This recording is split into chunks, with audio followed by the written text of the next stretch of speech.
Alors, je m'appelle Nadia. Mon nom d'artiste, c'est Seika. Je viens de Genève. J'ai aussi d'autres origines iraniennes.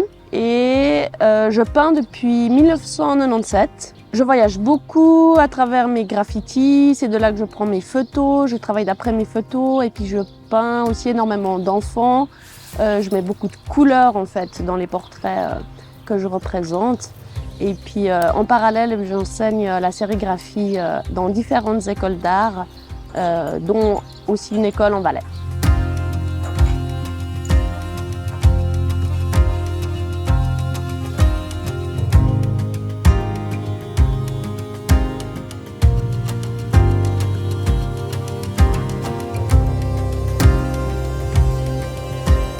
Dominique Roux, présidente de la Fondation Cité Printemps à Sion.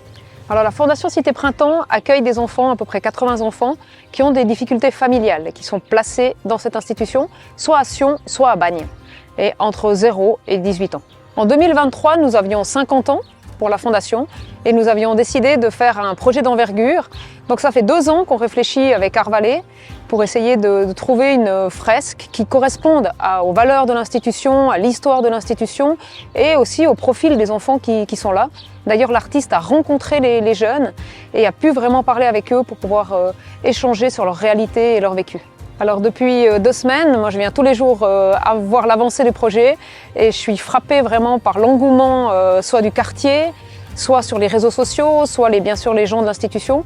Donc c'est que des retours positifs. Je dois dire que c'est une œuvre qui est vraiment magnifique, qui est joyeuse, qui est pleine de couleurs et qui amène beaucoup de vie dans le quartier. Le projet s'appelle Transmutation. C'est un mot assez fort qui veut dire changement de nature. Et là, c'était plus pour parler en fait de la transformation de ces enfants et adolescents qui fréquentent le lieu et qui se transforment positivement et dans la paix du cœur et qui sont accompagnés. Et là, j'ai représenté en fait un enfant qui est une fille qui est tournée vers l'avenir avec un bras et une main levée qui montre une fleur en fait qui est aussi en train de s'épanouir.